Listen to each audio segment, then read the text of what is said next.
नोटबंदी हिंदुस्तान के गरीब, किसान, मजदूर और छोटे दुकानदार पर आक्रमण था।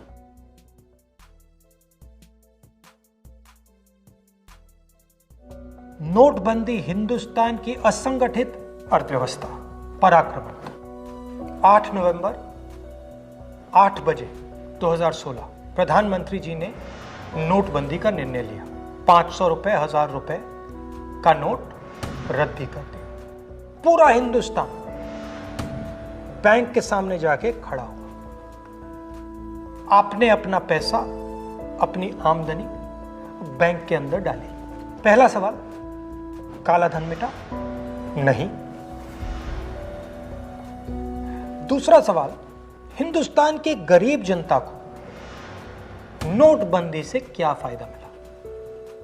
जवाब, कुछ नहीं।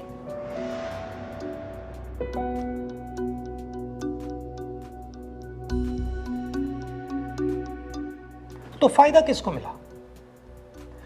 फायदा हिंदुस्तान के सबसे बड़े अरबपतियों को मिला। कैसे?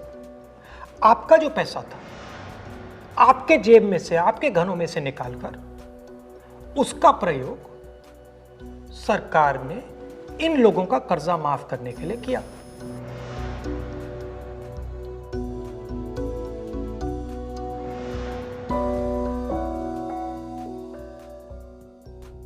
मगर वो सिर्फ एक लक्ष्य था।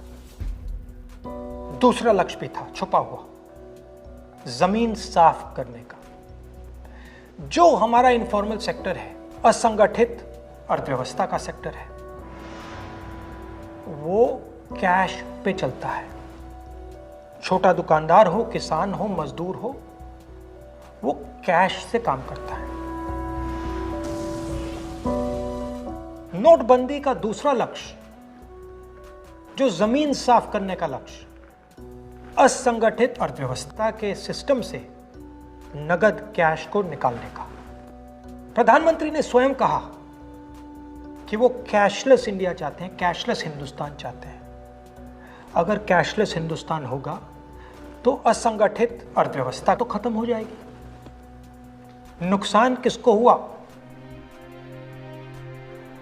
किसानों को, मजदूरों को, छोटे दुकानदारों को, स्मॉल एंड मीडियम बिजनेस वालों को, जो कैश का प्रयोग करते हैं, जो बिना कैश जी ही नहीं सकते। नोटबंदी हिंदुस्तान के गरीब, किसान, मजदूर और छोटे दुकानदार पर आक्रमण था। नोटबंदी हिंदुस्तान की असंगठित अर्थव्यवस्था पर आक्रमण था।